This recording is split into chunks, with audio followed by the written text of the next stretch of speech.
Buenas, somos el grupo 7 y el concepto que nosotros nos gustaría trabajar es la solubilidad, planteando esta actividad, este conjunto de actividades a un grupo de tercero de la ESO. Inicialmente empezaremos con unas actividades iniciales para tal de ver más o menos el nivel que tienen, los conceptos que tienen claros, qué conceptos no tienen claros, y para eso hemos pensado de empezar con una actividad de observación, que sería la siguiente. Bien, tenemos estos dos vasos con agua y añadimos un poco de café en cada uno de ellos. La pregunta inicial sería: ¿qué diferencias veis entre estos dos vasos? Seguido de preguntas como podría ser: ¿qué acontecimiento creéis que está pasando? ¿Qué diferencia hay en el agua de uno de los vasos con la del otro? ¿Qué está pasando en un vaso y qué está pasando en el otro? ¿Os recuerda algún otro tipo de concepto que se haya trabajado? ¿A qué creéis que se debe esto que estamos observando? Lo que nos gustaría con estas preguntas es que llegaran a concluir que se trata de una mezcla heterogénea, es decir, con dos fases, una líquida y otra sólida. Bien, tras la actividad anterior de observación, en la cual hemos hecho una serie de preguntas con las que nuestro objetivo era que sacaran el concepto de mezcla heterogénea, vamos a ir a una actividad que es la siguiente, con la que, a partir de estos conceptos y estas definiciones, nos gustaría que el alumnado intentara encontrar la solución. A partir de estas dos actividades, después ya pasaríamos a las actividades de desarrollo, que son las siguientes. Lo que vamos a hacer a través de esta práctica es el estudio de la solubilidad del cloruro de sodio en agua dependiendo de la temperatura. Para ello tenemos tres vasos que están a tres temperaturas diferentes. En el primer caso es agua de la nevera y está entre 4 y 2 grados. El segundo es agua del tiempo, que está aproximadamente a unos 22 grados, que hay hoy en Albacete. Y la tercera es agua que hemos calentado, que estará en torno a unos 45-50 grados. Para ello vamos a añadir a una misma cantidad de agua que hemos pesado una misma cantidad de sal. Vamos a proceder, el primer de los casos, el segundo y el tercero. Retiramos los botes que contienen la sal.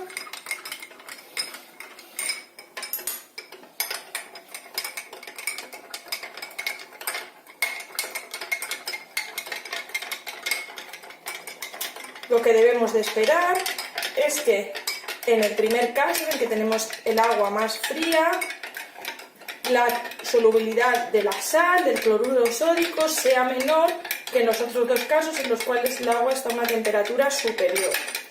Bueno, vamos caso por caso ahora.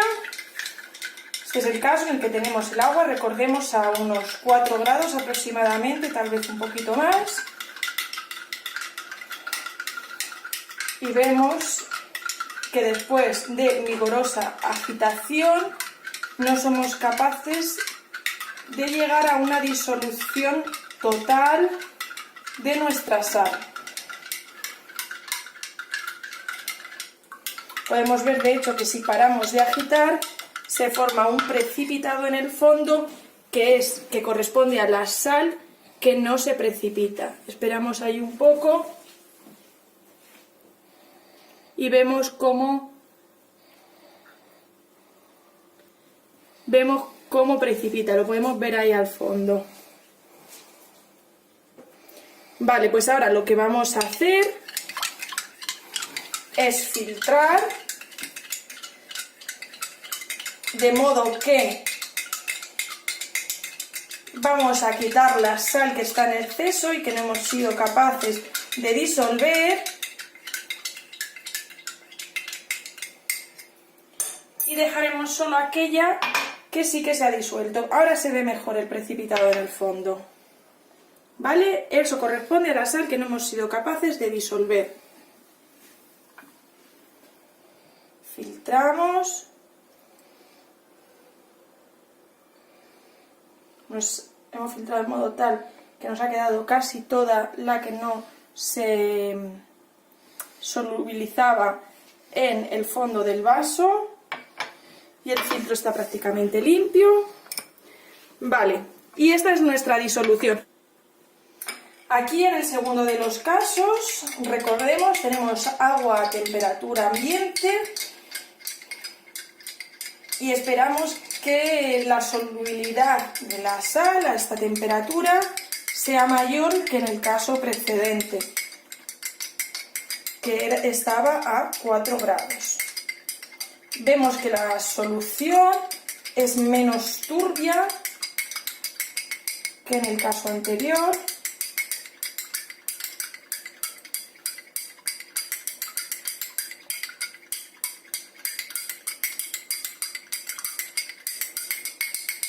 Y que después de un poco de vigorosa agitación, el precipitado que nos queda en el fondo es mucho menor que en el caso anterior. Procedemos ahora sí a filtrar para quedarnos con aquello que se ha disuelto y retirar el exceso que no ha sido capaz de disolverse.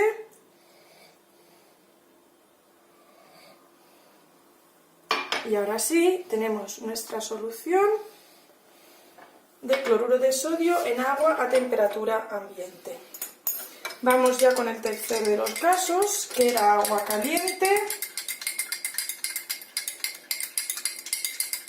y que a priori es donde debemos esperar una mayor solubilidad del cloruro sódico.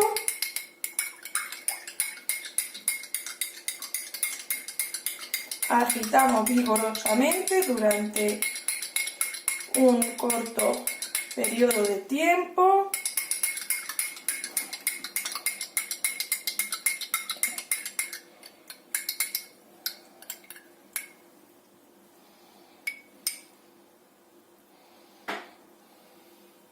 Podemos ver que todavía queda un pelín en el fondo. Vamos a seguir un poquito más.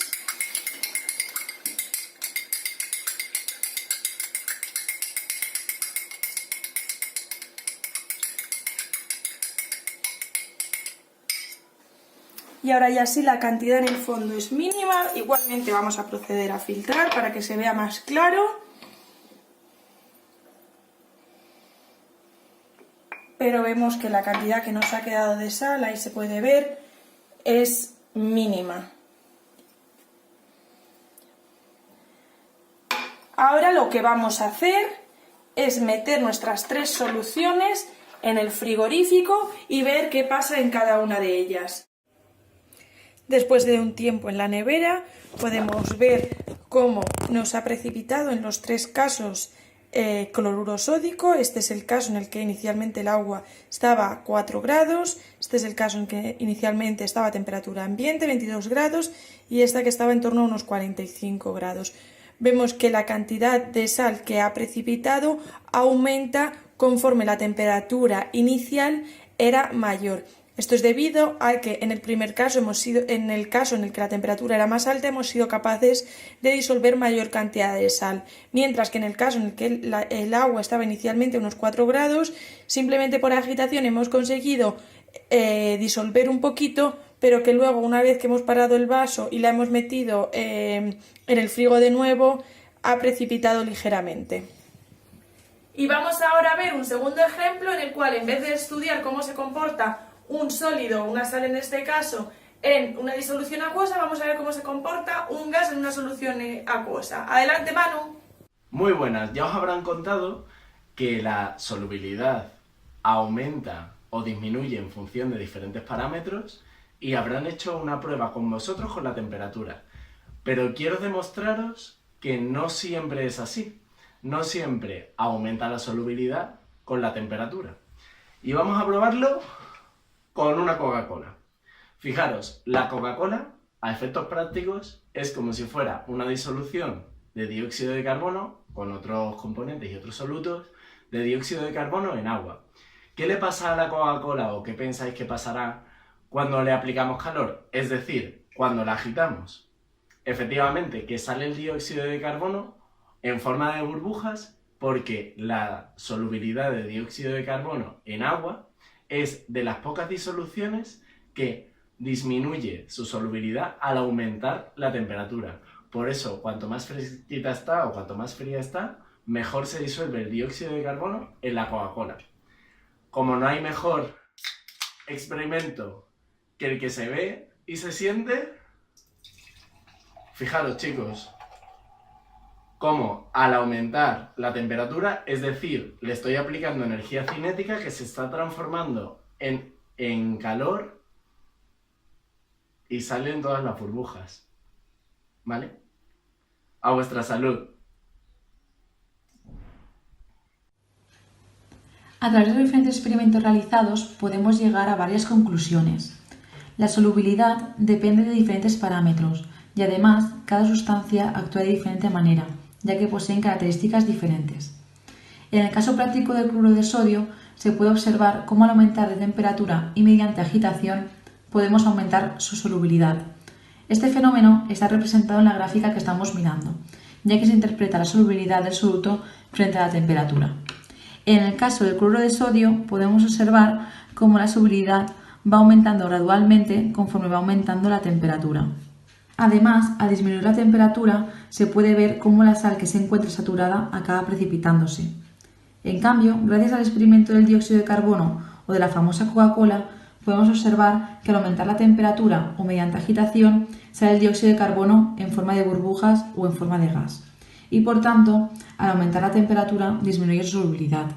Gracias a la realización de estos dos casos prácticos, el alumno puede observar y llegar a interpretar que cada sustancia, dependiendo de sus características organolépticas, actuará de una manera o de otra, con cada parámetro.